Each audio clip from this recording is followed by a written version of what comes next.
This is WENY News at 5:30.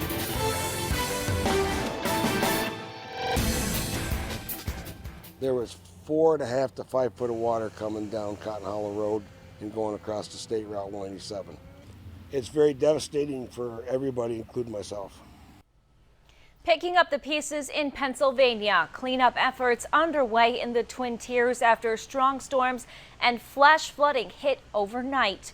Good evening, I'm Renata Steele. Nick Quattrini is off tonight. We begin with team coverage from across the region, showing you how these flash floods have damaged homes and roads. We begin tonight in Windham Township, Pennsylvania, where WENY's Leanda Rosa spent the entire day today. She tells us that's where the storm seems to have hit the hardest.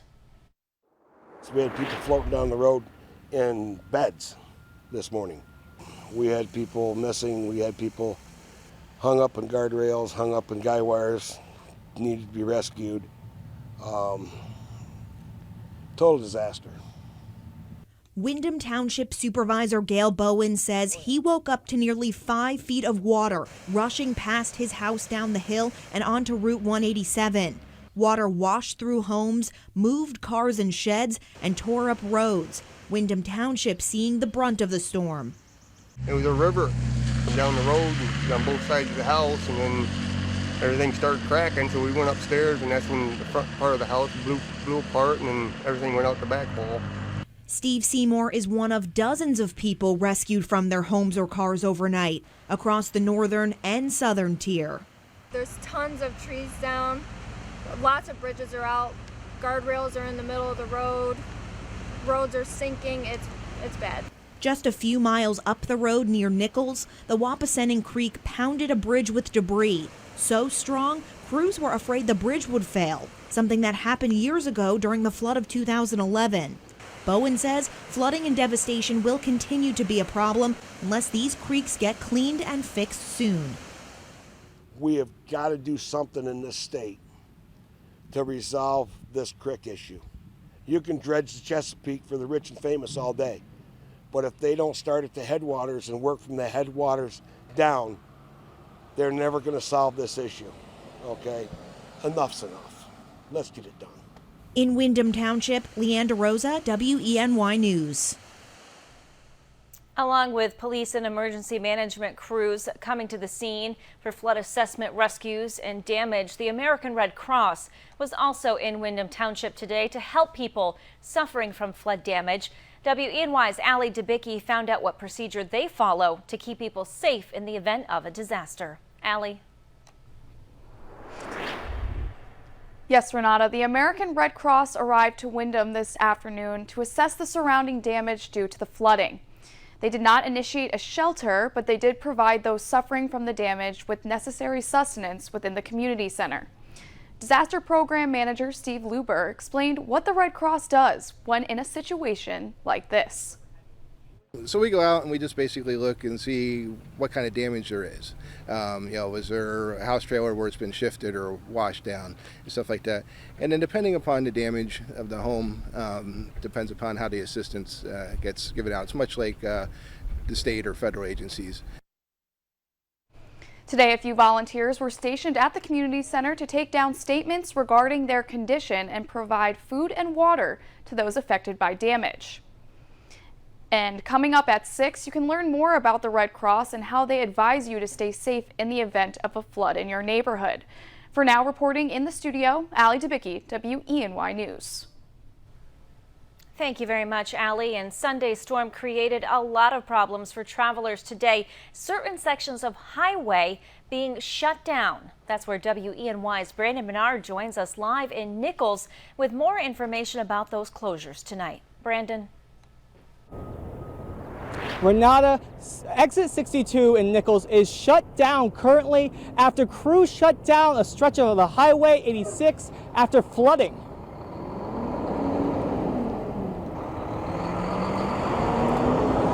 Currently, officials say the overnight storms caused damage to the highway after flooding eroded underneath the bridge over Wapasending Creek, making it unsafe to drive on.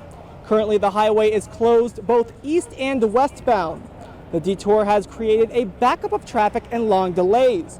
It's unclear how long the stretch of highway will be closed or what officials are doing to fix the bridge.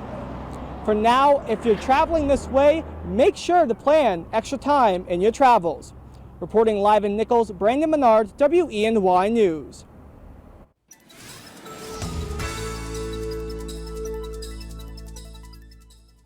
Well, unfortunately, we're still dealing with some potential flooding concerns as we head through the evening hours. National Weather Service extending the flash flood warning that was in effect for northeastern areas of Bradford County, including areas right along Route 187 here until 7:30 now. We're tracking some more showers and thunderstorms that are heading into that section of Bradford County. Also, the flood watch in effect for Tioga County, New York, Bradford County, Pennsylvania until 8 o'clock this evening. So here's the latest on radar. We're tracking these slow-moving thunderstorms coming through Chemung County, areas of the southern Finger Lakes, and then again through sections of Bradford County as well. These thunderstorms capable of producing some heavy amounts of rainfall in a short amount of time. Things gradually will begin to improve through the overnight period, but in the short term, again, looking at some heavier downpours from Sayre down 220 towards Shashequin, and this is heading towards the Windham area as we go through the next half hour. Areas that were hit very hard overnight last night, and then up towards Chemung County, east of Elmira, near Baldwin, and up towards Van Etten, looking at some downpours as well. Currently in Elmira, some hazy sun, 79 degrees, east-northeasterly wind at 5 miles an hour. Our forecast through this evening, showers and thunderstorms, a pretty good bet, and then just areas of fog overnight tonight with lows near 60. Some lingering showers tomorrow, but at least they're going to be on the light side with a 5-degree guarantee of only 70. We'll take you through the rest of the work week and let you know when we finally dry things out, coming up in just a few minutes.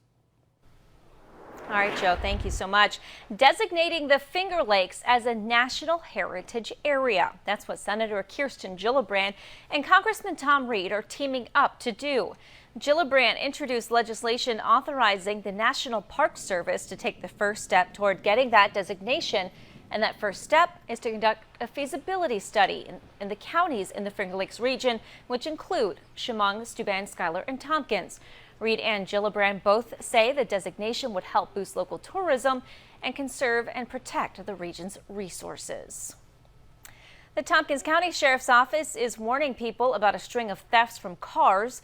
According to the Sheriff's Office, they've received multiple complaints across the county of car larcenies. The Sheriff's Office says they happen at night to cars parked on the street or in driveways, and they say you should not leave any valuable items in your car. The Sheriff's Office is asking anyone who sees suspicious activity to report it immediately. Another day, still no verdict in the Rideout murder trial in Monroe County. Jury deliberations will continue Tuesday morning now. Laura Rideout, her sons Alex and Colin, and her boyfriend Paul Tucci are all accused of killing Laura's estranged husband, Craig Rideout. According to ABC affiliate WHAM in Rochester, the jury's been deliberating for 4 days now. They've reviewed multiple pieces of evidence and heard back different testimonies. Defense attorneys have motioned for a mistrial but denied. We will continue to follow this case and bring you updates as they become available. Governor Andrew Cuomo wants to make it easier to register to vote. He's ordered all state agencies to provide voter registration information. Cuomo also ordered the state's public universities and colleges to ensure they're distributing voter registration forms to students. It's all part of an effort to increase participation in elections.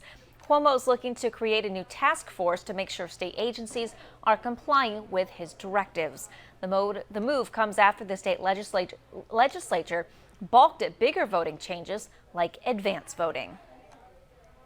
The cost of Eric Freen's defense fees growing. A Pike County judge approved more than $55,000 in new defense attorney fees. That brings the total cost of his defense to around $426,000. The county has paid defense attorneys William Russo and Michael Weinstein just over $300,000, including legal fees of $125 per hour each, plus meals and lodging. You may remember Freen was convicted of killing one Pennsylvania state trooper and injuring another during an ambush in 2014, then leading police on a 48-day manhunt. Coming up, President Trump's son-in-law meeting with a Senate panel investigating Russian meddling in the 2016 election. We'll have the latest. Plus, BMW responding to allegations it's cheating emissions tests. And we continue to have a flash flooding threat across portions of the viewing area as we head into the evening hours. Look at the latest radar for you coming up right after the break. But first, a live look at our Mansfield Skycam.